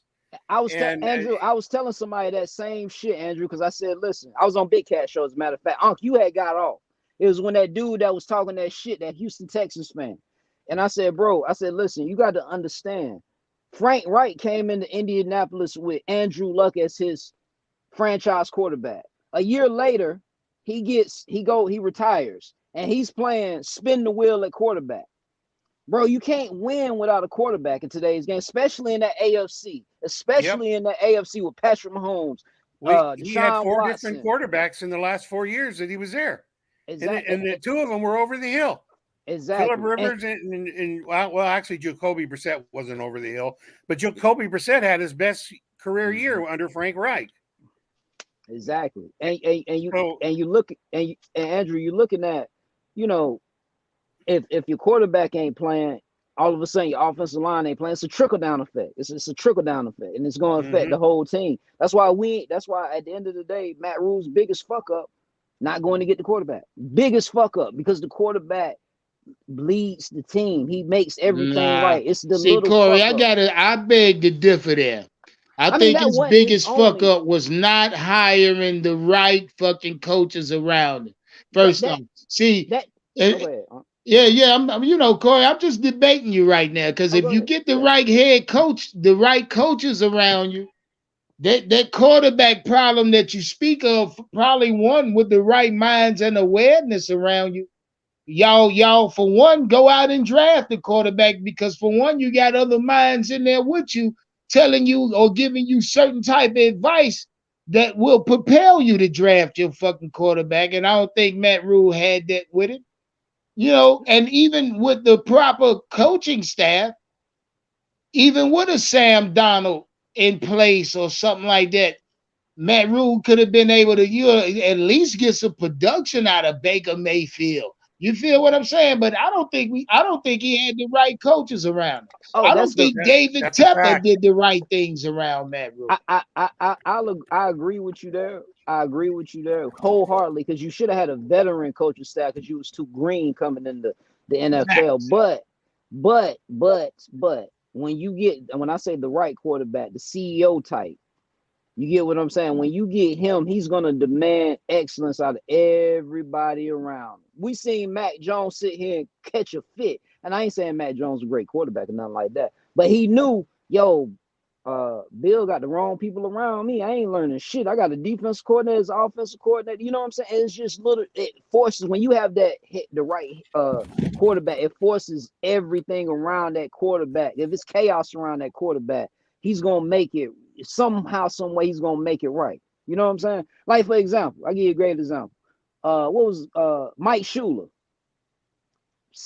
ABC coordinator, you know what I'm saying? Simplistic coordinator, but Cam made the most out of all of that bullshit. You see what I'm saying? When you got the right quarterback, he makes everything right. If you look at Cam's career, when I think he truly came into his prime, I think he had Young. Who was that? Who was his Kent Dorsey? Kent Dorsey was his quarterback coach. Yeah, I think he also had the Shula, Mike Shula too, or one of the Shula yeah. boys as a Mike Shula was quarterback his coach. offensive. No, Mike Shula was his offensive coordinator. Well, Mike Shula was his quarterback coach first, because we had Yeah, then yeah, see, damn, he what was his had. name? I look, you like Andrew said, man, the quarterback coach, and then one and the other dude even alluded to Josh McCown saying the right shit. The quarterback coach goes a long way, and I mean it's like it's almost the conversation between head coach and quarterback. You know what I Mm-hmm. mean? Mm-hmm. That's a fact. That's a fact. That's a fact. And I think also we we seeing it highlighted now. You know what I'm saying, with that big name, as far as Josh McCown. You know what I'm saying? Like, we didn't really know like, we knew Ken Dorsey, we ain't know Ken Dorsey. You know what I'm saying? Like, this is before the social media era we in now, where everything is film. You know what I'm saying? We want to put everything on film. But you know, it's gonna be an interesting season, though. It's gonna be a very interesting season. I can't wait, man. Yeah, me. I can't wait to really put out a record prediction. You know what I mean? Shout Yeah. out my nigga C Dog pulling up in the chat. Here you go. He say Secret Invasion premieres. Ah, shit, C Dog. What you know about it? That nigga always try and drop some goddamn TV trivia or something. Shout out C Dog. Shout out my nigga C Dog. C Dog, what you thought about the blueprint today, or you ain't catch it? Yeah, man. I don't think Atlanta Falcon fans watched that today. I don't think Falcon fans got that across their timeline today, C Dog. Shout out my nigga C Dog. I'm just fucking with. I mean, hey, I don't know. Yeah, I don't know what he is. You know what I mean? I'm leaning more towards Falcon fan every day. That's just me though. That's C Dog. Yeah, it is. Yeah, It is. See, sometimes Andrew, I feel like I might have to pull you off his ass sometime. But but see, we gonna get C Dog in line. I enjoyed it today. I think every Panther fan that watched this today, and mind you, it was over 2,000 of you motherfuckers in the Panthers chat. We watched it today, and I think as Panther fans, we all was reassured a little bit. I mean, it let us more. Like I say, that I noticed they was highlighting the coaching staff off in the first 5 minutes, and quite frankly, they needed to. I think the Panthers needed to highlight this coaching staff, because all of this entire offseason we all spoke about them. We spoke about this coaching staff on numerous occasions. Shit, in multiple ways for that matter. You know what I mean? But now with them, kind of highlighting this coaching staff, we really ensured that we do have what we thought we had. A fucking good coaching staff in place. And I'm gonna just be I don't know. I'm gonna just be light when I say good. You know what I mean? I can say great, but I'm gonna say a good coaching staff. You know what I mean? I'm gonna say it for you, huh? I believe this is the best coaching staff we ever had. It definitely top is, to for bottom. sure. Oh, it definitely is. Yeah. Shout out Mr. Billionaire. What's up, my G? What's up? What's going on with you? Feeling good, man. Panthers reassure me. Training camp coming. Yeah, man. Yeah, hell yeah, man. I was liking how Deuce and Von Bell were going at it in the video. Yeah. See, and you gotta have that. If the running back coach is beefing with safeties, right? God damn! Look at the vibe, jawing going on. Right, and then I guess Horn picked it, talking shit, told him to shut up and all that shit. Yeah, I like that energy. You know what though, man? I'm gonna man, y'all, I ain't gonna let this shit go. I'm gonna say it. First off, I'm gonna ask y'all a couple questions and then I'm gonna say it, because I'm sick of the bullshit. You know what I mean? Sick of the fucking bullshit. We're gonna get into it. I gotta ask y'all a couple questions. I just had to off what y'all saw today. After episode 1, did y'all expectations for this team change yet? Or did it change your expectations a little bit after episode 1? Yes or no in the chat on the panel, let me know. My expectations did not change because my expectations was always high. It was already there. It reaffirmed mine. It reaffirmed mine because I have confidence in this staff to get this team playing football, and I'm real happy with the moves they made in the offseason in free agency. Yeah, that's how I feel, Andrew. I Yeah. love the off-season moves, especially on defense for sure. Yeah, yeah. They're shoring up their team, Huck. I like it, Andrew. Yeah. Shout out Tez in the chat. Say nah, it didn't do shit for his expectation. Shout out Joseph. Say yeah, it changed it. You know what I mean? I think it like Andrew just said, and it couldn't have been said no better. It reassured mine. You know what I mean? That's all it did, Andrew. Because like I say, my expectations are already high. You know what I mean? Well, They my point already is- goddamn high. Make no mistake about that. Yeah, I mean, as you watch this coaching staff come together, I kind of knew what the camp would be like at a professional level. So when I say I got reassured by watching that today, it just shows me that they mean business and they're going to go in there. And this is a whole different.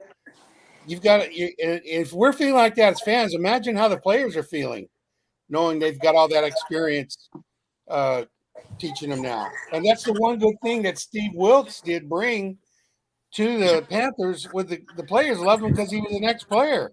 Yeah. Right, that's what I'm about to say, Andrew. Another thing I love is a lot of the coaching staff were players.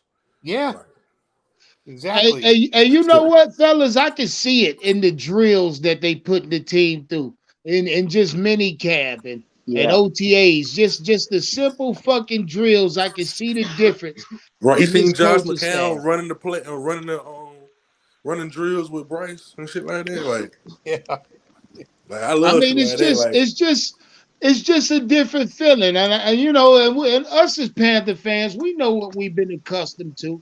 We know what we've been subjected to for the last let's just say 4 seasons.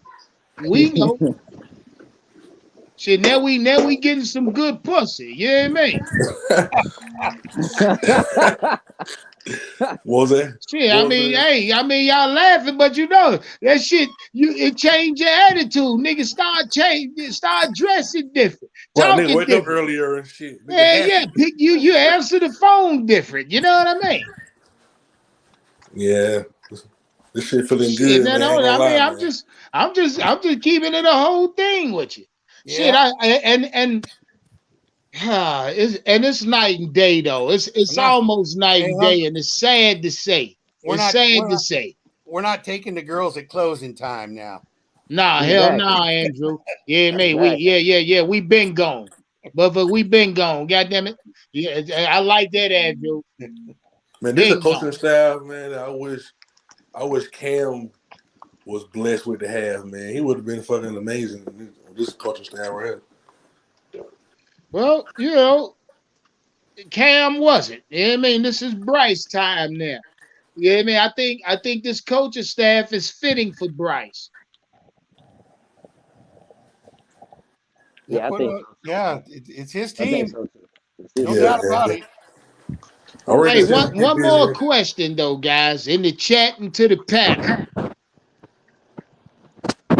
Do y'all think Shaq will be able to lead this defense? Shaq Thompson. Do y'all think he will? Because I've seen that Ejiro Evero, it looks like he's gonna lean on Shaq a little bit.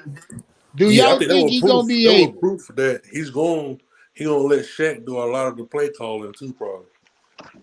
Yeah, I saw that in the chat. Do y'all think Shaq will be able to lead this defense? I ain't gonna say carry. I'm gonna say lead. Rock Solid say no. Shout out Rock Solid. He say no. Shit. What you think, Andrew? I think Shaq gonna be solid. I think he will. I think that Evero is exactly what Shaq Thompson needed. Right, a fire. You put a fire on there and make Yeah. I mean, I can tell you one thing. If Shaq Thompson would have gone into David Tepper under Ejiro Evero, asking Tepper not to let it, Evero would have been the first one to pull him out by his collar. Yeah. Yeah.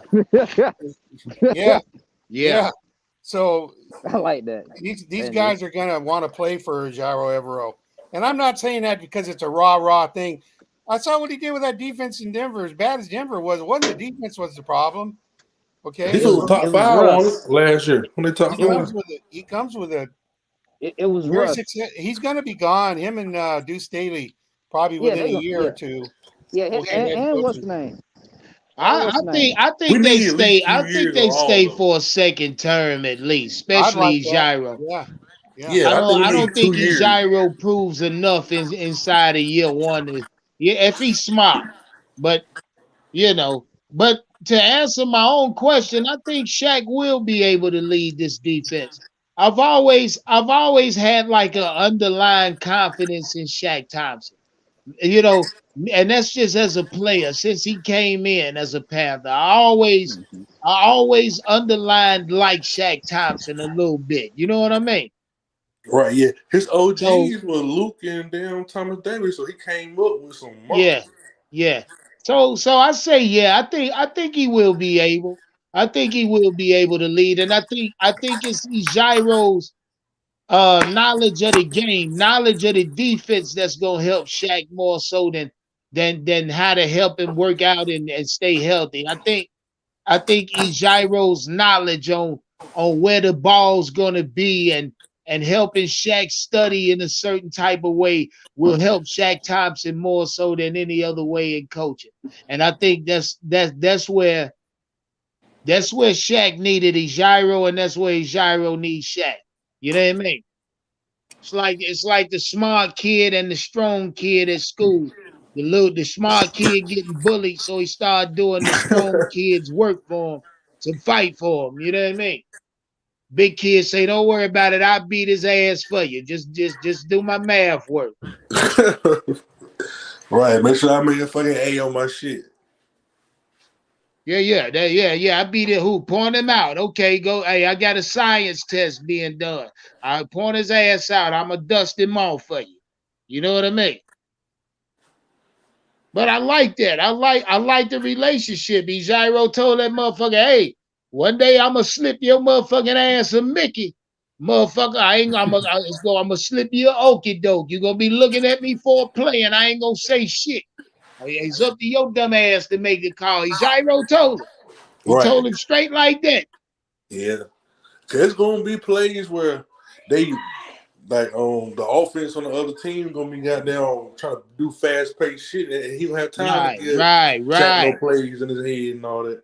Yeah, it's gonna be times where they running out of time, and Ejiro ain't gonna have a play drawed up just yet, and they running out of time. Shaq gonna have to make a call on the fly. You know what I mean? Right. It's gonna be a lot of times that present itself like that. Times we might not have a fucking timeout. Can't stop the goddamn clock. Shaq gonna have to think on the fly. That's a fact. Can you get this goddamn defense off the goddamn field? Yes or no?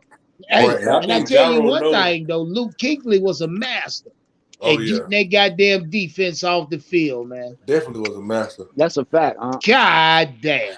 Him and Thomas Davis was masters, bro. Motherfuckers, masters of getting that defense off the fucking field. I don't give a fuck if it was 3rd and 3. Line them up. I miss that defense. I miss that defense. I don't even lie to you. Yeah, but we need some young dogs like that now. Linebacker, man. We need some young dogs. Hopefully we got some. Hey, Unc, I think what's the name gonna step up. I think what's the name gonna step up this season. I think we're gonna see the best of Jeremy Chin this year. I think he steps up big time. Yeah, I hope so. I feel like he'll have a lot of opportunity too. So they're gonna give him a lot of opportunity. Hey, shout out Jai, the Scorpio. God damn, Jai the Scorpio. Say, how many times must we be optimistic about Shaq. He has, listen, hold on. He said he has numerous defensive coordinators, which makes his DC different. Now to your point, shout out Jai, the Scorpio. To your point, Shaq, it's by no fault was it that Shaq had multiple defensive coordinators. You can't, I mean, the defensive coordinator Shaq had, you can't put that on it. You can't put the fact that he had to learn multiple schemes because of different defensive coordinators. Can't do that. If you go do that, you got to look at the simple fact that, like Baker Mayfield and quarterbacks that had to learn multiple fucking offensive schemes in their young career. So if I'm not going to look at how many defensive coordinators he had in the past. No, you ask what makes this one different. I honestly, that's a good fucking question, Jahel, because what truly is going to make Ejiro different from the other defensive coordinators, the Phil Snows and shit, will be Shaq's production. That's the only thing that's gonna show a separation or a difference or which one was a better DC than the other. It's gonna be what Shaq's able to do. Now, hold on, let me finish with Jai. That's a good goddamn question. Now, let's look at it. Ejiro put Shaq Thompson in charge of this defense, middle linebacker, the sole signal caller on this defense, right? And let's say Shaq ultimately ends up making the fucking Pro Bowl this year, 150 plus tackles, sacks, interceptions, a Pro Bowl season as a middle linebacker.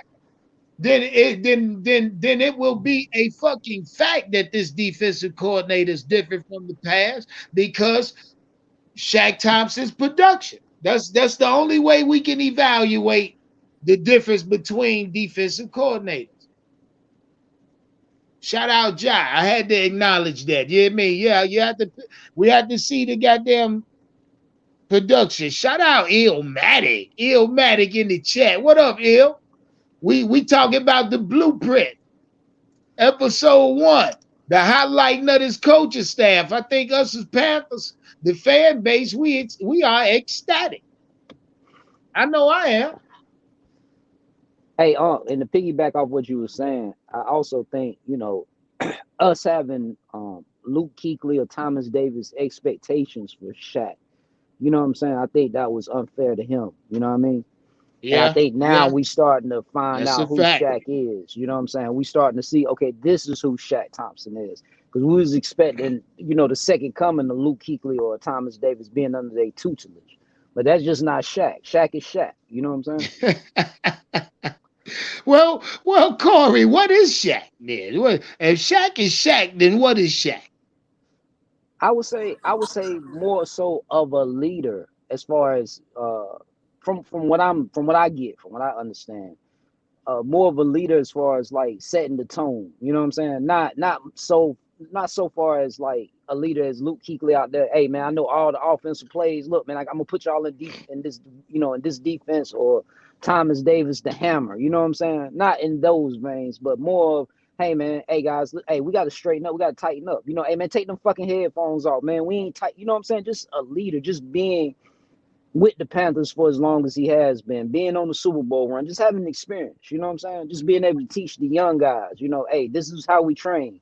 This is how we eat. This is how we move. You get what I'm saying? That's value. Yeah, because Shaq is a Panther through and through at the end of the day. That's all he knows. So my question was simple. Do y'all believe Shaq will be able to lead this defense? Yeah, I think so, man. Especially like you said, when you got you did a perfect analogy. When you got the smart kid, when you got the brains, which is what's his name? Ejiro. Ejiro. I want to call him Ejiro. But Ejiro, when you got yeah, you call it what you want. That's just how I pronounce his name. Hell, I look at a name and I sound it out if I can't, and then I pronounce it whichever way I'm comfortable with pronouncing. Hell, other than that, I don't try too hard with a name. It's Ejiro Evero for me. Well, Mr. Evero, I think Mr. Evero is a big brain, kind of like a Luke Kuechly, kind of like, you know what I'm saying? Not calling him a nerd or no shit like that, but just, you know, just smart as hell, witty with it. You know what I'm saying? Especially with defense. So like we seen last year with that Broncos defense, that offense wasn't doing shit. That defense was holding that team together, man, week in, week out. You know what I mean? Because I think they held They people to finished in what, the top 13? 10. What was it, 15 points, Andrew? They held people to 15 points or some shit like that. All they had to do was score 21 a They game, were and they would have they won. were a top 10 defense. They only allowed 320 yards per game last year. So, and he had success in Green Bay. He had success everywhere he's been. Evero with the Rams, you name it. I think the Rams, a year he was the cornerback defensive backfield coach. They led the league in interceptions that year. So he's got a real good resume, man. So Shaq Thompson has got no choice but to lead, or he'll be out. That's a fact. Yeah. That's why I asked the question. Because I do think Ejiro gonna lean on his ass this year, and this may be a true make and break season for Shaq. You know what I mean? Got a young nigga by the name of Bumper Pool looking for some playing time. That's right. Shit, man. So, I mean, just to sum everything up, though, this coaching staff does, and like I said, it just reassured me that the coaching staff we got or compiled this offseason, and it started with Frank. After Frank, everything filled in. Josh McCown, Deuce Staley. I think Deuce Staley, man, listen, I think we ain't showing enough credit or giving enough credit to Deuce Staley. And I think its time will come as a Panther fan base, Panther, content creator, Deuce Staley time gonna come to where we're gonna have to give him his just due. You know what I mean? And it'll probably be after a monster running game in a game we were supposed to lose, but the run game single-handedly beat the dog shit out of whoever it was we supposed to lose to. It'll be one of those games where we give Deuce Staley his credit, but I'm going to speak on it or allude to it now. I think Deuce Staley was a big fucking addition to this coaching staff, and it's right there. It's under the radar. You know what I mean?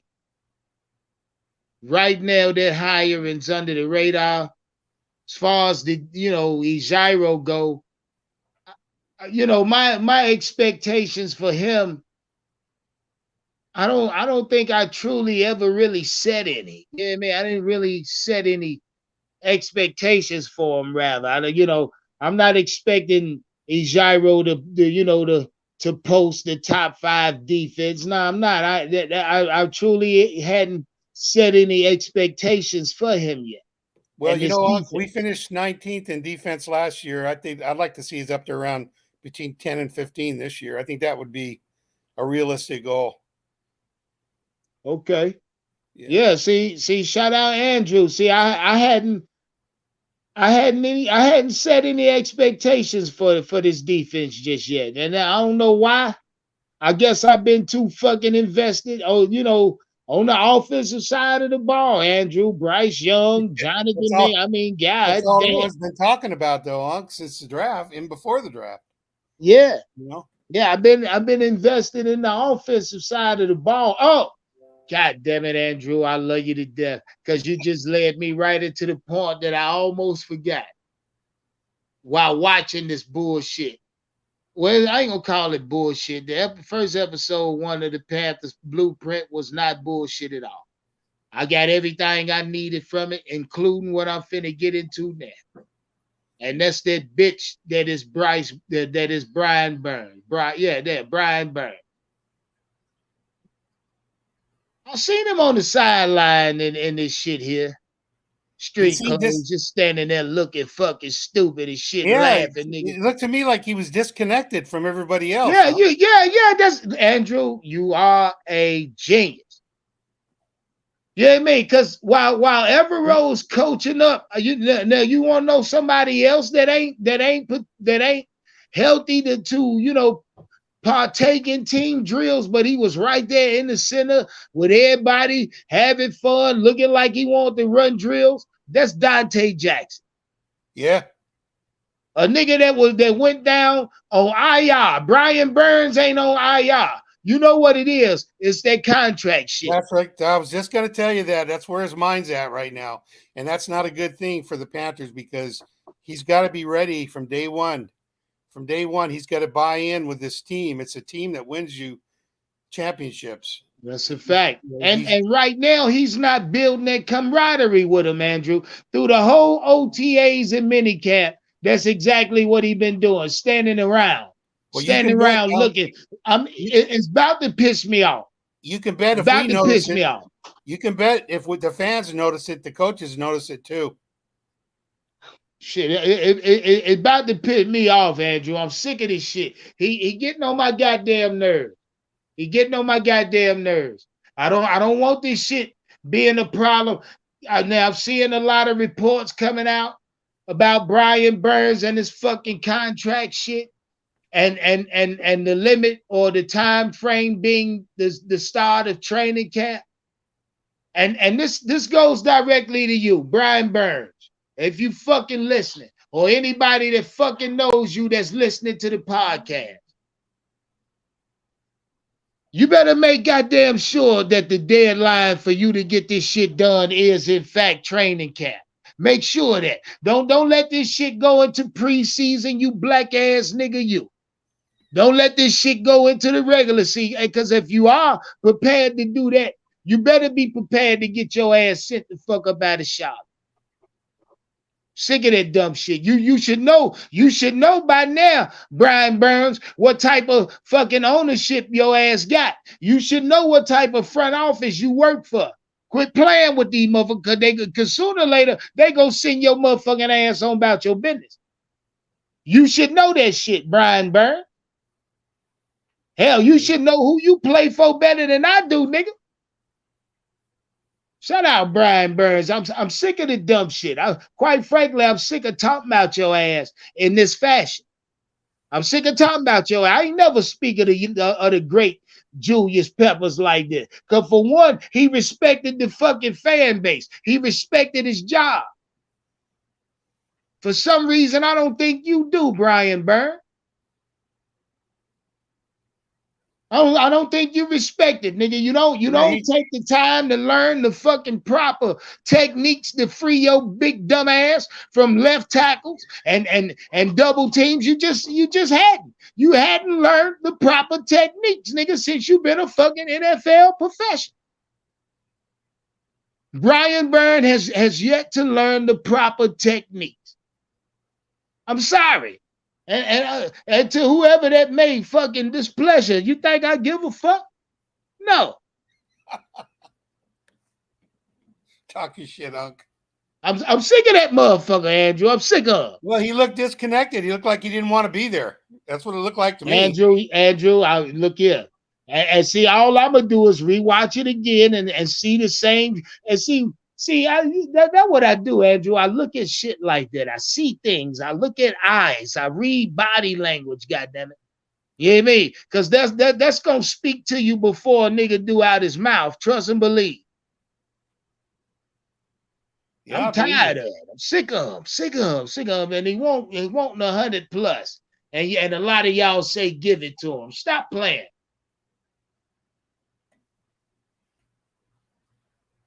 He already take himself out of games on purpose, by accident. I don't know.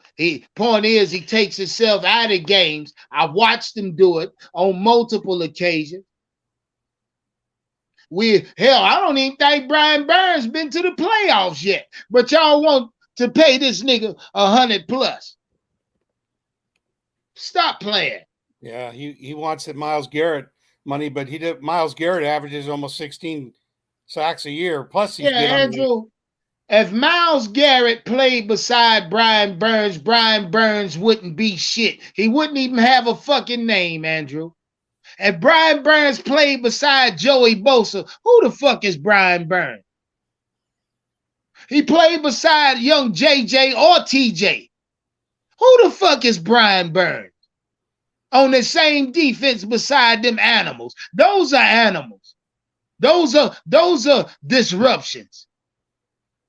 He's not a disruption. He's not. I'm sorry. I just don't think he's worth the money, man. I don't think he evaluates out at the draft pick we used on his ass neither. I don't care who don't like it. That's me. I'm a Panther fan. I don't like Brian Burns. Not for what this nigga think he deserves. I'm sorry. And I'm only talking football. I don't know who he is off the field. I don't know who he is. I don't know his mama. I don't know his daddy. I don't. Shit, I don't know if that nigga like Tahitian treat or cheerwine. I really don't. I don't give a fuck. I'm just letting y'all know I don't give a fuck about him off the field. But when that nigga got that Panther jersey on, is when I'm invested. And right now I want his ass traded. I've been wanting him traded. Stop playing with me. Shit, that nigga ain't been on there, ain't offering shit. What he offering us right now? If he doesn't buy in soon, you may get your wish. Because I don't think the Andrew, he better fucking buy in. Yeah. Shit, first off, don't waste everybody's time. That's what he doing. Look, hey, shout out Matt Rule. And I think this is the last time I'm gonna mention this motherfucking name. But he told us, get used to goddamn not getting used to players.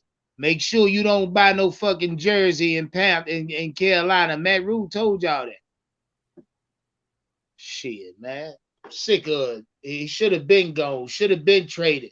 2 first-round picks. We would have goddamn reaped the benefits off of one of them in this draft just passed. But we didn't.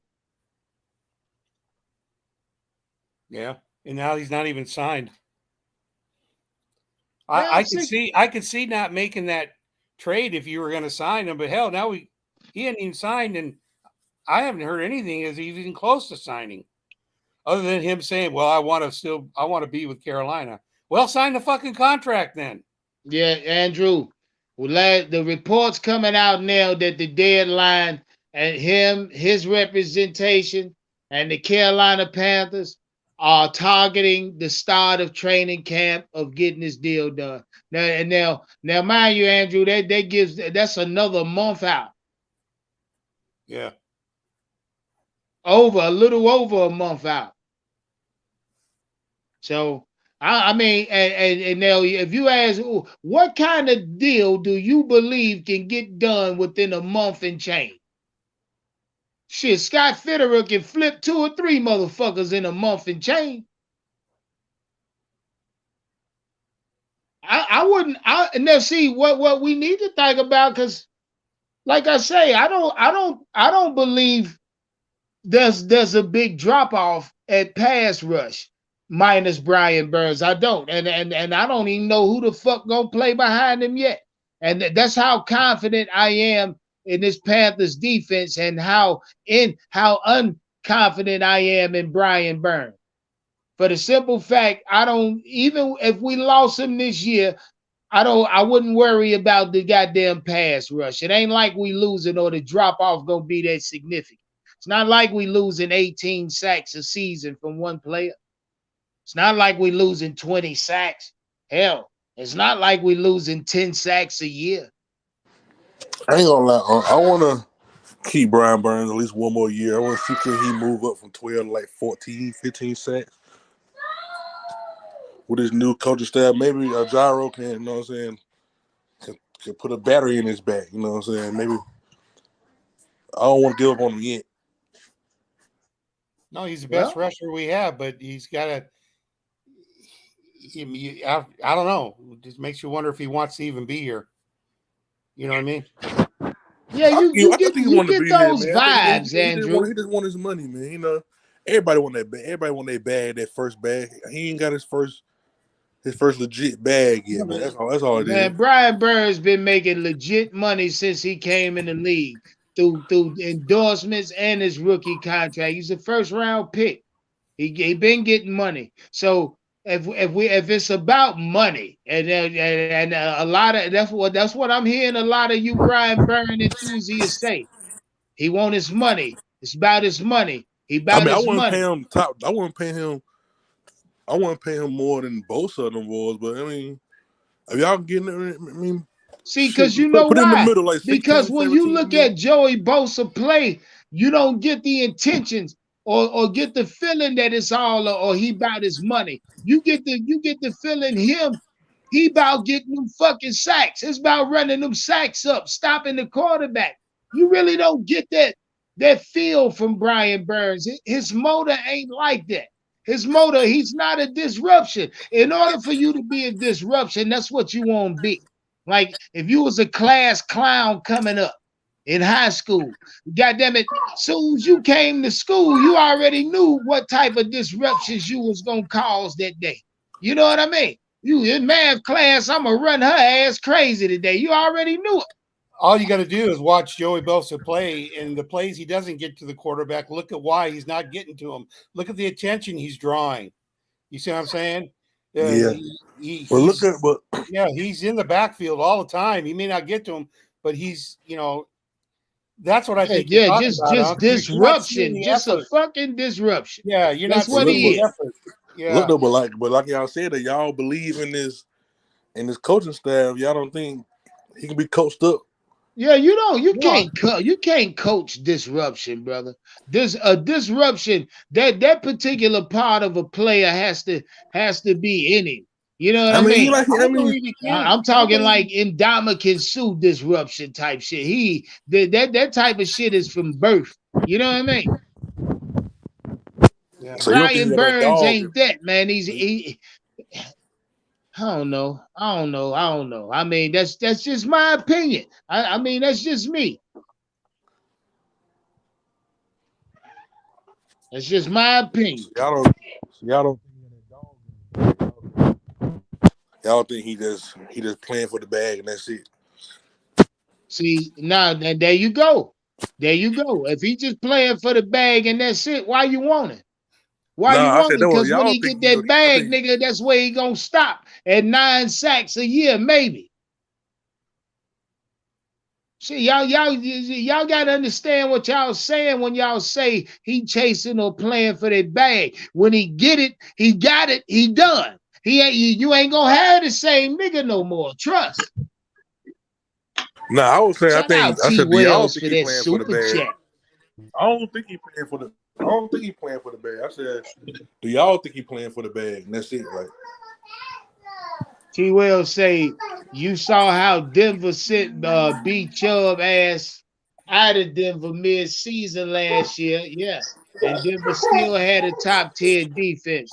Burn better treading lightly. That's a fucking fact.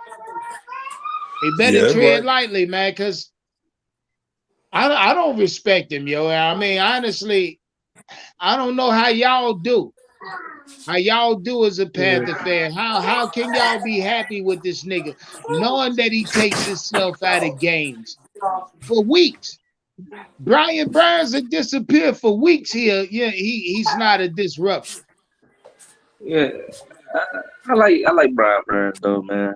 I ain't saying he the best. I ain't saying that. Goddamn, he's like a one and only guy that's gonna beat everything. But some players just like you look like how I look at Brian Burns is that nigga. He's a good disruption player, but not really by himself. You know what I'm saying? Like you need that two. Certain players you need a two combo. You know what I'm saying? You can't just expect Brian Burns to just be the only person on defense because then teams gonna plan for his ass. You know what I'm saying? Yeah, because I don't think he took days off. Like I'm saying, I think he got wore down throughout the season because he the only motherfucker they had. Yeah, he the only one getting sacks, and then you look at the other people that's beside you. Shit, that'll weigh anybody down when you're doing majority everything. You know what I'm No, saying? man, Cause you, y'all gotta stop that shit. Talking Louisville, about we ain't had nobody beside him to do shit. Louisville had 19 tackles for loss last year. That How many means sacks he yeah, that but had? means that nigga Louisville was in the backfield more than Brian Burns was. How many sacks Louisville yeah, had? but it's scenarios and situation things. You know what I'm saying? Like you said, he missed some, so I think Louisville had to Louisville clean had up. like what 6-7 sacks last year, but 19 tackles for loss. I told you, Luke Kuechly in his best season had 20 tackles for loss. Yeah, but you talking that Luke had help. Luke wasn't a good he even said it himself. Thomas Davis was the blitzer. He was just the person that covered. That's it. Yeah, If and a you good ask tackle. Luke right Hold now, on. Luke, Shout out, he said it. cut the check sports bet. Say Brian Burns Yeah. contract and Bryce contract need to be signed ASAP. I mean, and you know, Brian, look. See, and that's an interesting point there, because I really don't know what the fuck the holdup is with Bryce Young, but I kind of know. But when it comes to Brian Burns, there's no excuse. It really ain't no excuse, especially if he wants to be on this team. But when it comes to Bryce Young, I kind of know what the holdup is there. You know what I mean? Bryce Young ain't got the right guaranteed money yet in his rookie deal. He ain't got the right guaranteed money yet. I told y'all about 3 weeks ago, Bryce Young will be he finna set the record as far as NFL quarterbacks, rookie quarterbacks paid guaranteed money. Watch what I'm telling you. Young Bryce, big bag Young. That what we calling it. Cause he finna do it, and I told y'all talking about the bag and the money, and they doing it for the money. Is this really the team y'all want? Now, mind you, the team win the Super Bowl. A lot of players gonna want money.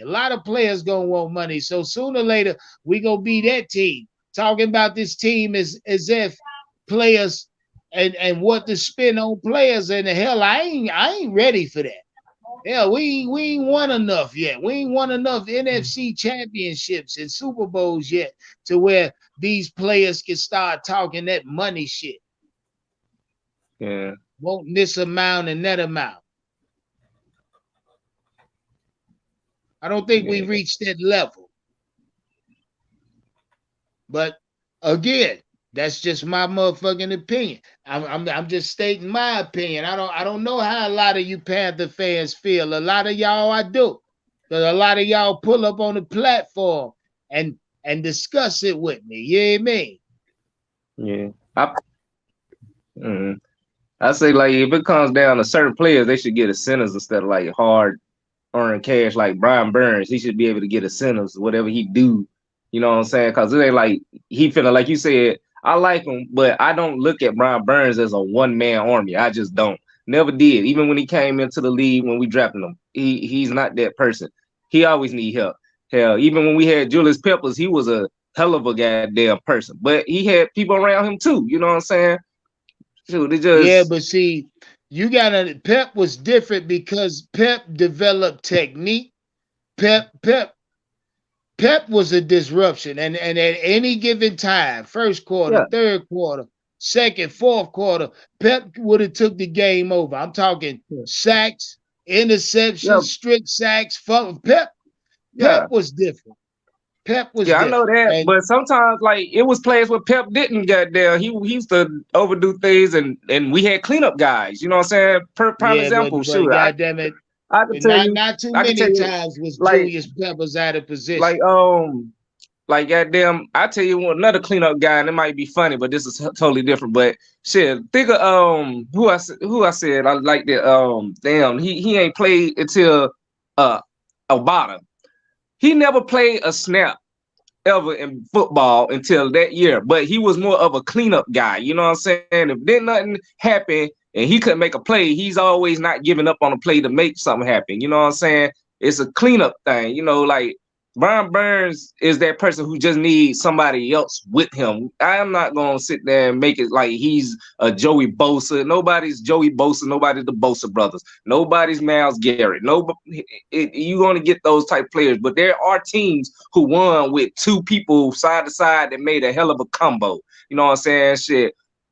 It's just what it is. If you ever thought that Brian Burns was going to be the person who's going to always consistently give you sacks all the time, especially on a team like ours that was rebuilding and stuff like that, no, you insane for thinking that. You just insane. He's a great player, but at the same time, he could work on his technique just like Julius Peppers. Some of those missed tackles, some of those missed sacks could be cleaned up. And then if you add if those was sacks and shit, he probably would have had about 17. But he always overrun the play. You know what I'm saying? Yeah. We like to call that getting washed out to play. I see y'all niggas won't talk Brian Burns. Quite frankly, I don't want to talk about the bitch because until he signed, until he proved he worth what he want. Yeah. I don't respect him. I mean, hey, shout out Brian Burns. A lot of y'all love him. You know what I mean? A lot of y'all like him on this team, but I know you can't build a defense around him. We tried. Been trying for years. It ain't happened yet. Yeah, I wouldn't pay him hardcore money, but you know what I'm saying? I wouldn't pay him no hardcore crazy money like that. But if you look at the schedule, if you think that this year's schedule gonna be easy, then he should be able to put up what he put up. But at the same time, I would like him to get help. And that's all I'm going to say. Hey, shout out everybody in the chat, man. Panthers Blueprint. I appreciate y'all for pulling up. Charlito, Andrew, Mr. Billionaire. Shout out to the new members that they got their gifts today. I love y'all for the support, man. Make no mistake about it. Step on that goddamn like button on your way out. Y'all know I got to work in the morning. It's dinner, shower, shit time. One love to everybody that pulled up, man. We gone. Yeah. Hey, you still got my email? Because I'm going to need to know where we meeting on the 15th, the address and all that. Yeah, I got you locked in. But shout out Charlito. Meet and greet coming July 15th. Hey, RSVPs, the deadline is July 1st. $50 is the price. Get your 50 cent in. Hurry up, RSVP for the deadline. After that, I'm cutting it off. July 1st. No bullshit. Y'all think I'm bullshitting. Think I'm playing. You hear me? Shout out everybody that pulled up. The only way to RSVP, you got to cash app me. The $50. Big U, little N, double K, 2021. In the description, say for the meet and greet and leave your email address so you can get directions to the goddamn shindig. I see y'all there, baby. Shout out Charlito. We gone. Charlito, I got you. Email me again just to touch base one more time, though. Shout out Charlito. 2020 at Gmail, Charlito. Email me one more time. Shout out everybody for pulling up. Jump in the comment section. Let me know how y'all felt about the blueprint. Did this reassure you about this coaching staff? Does it change your expectations for this team? Mine? Nah, stay the goddamn same. I got high expectations. Does it, let me know in the goddamn comment section. Step on the like button. Subscribe to the channel. Do that for me. We gone.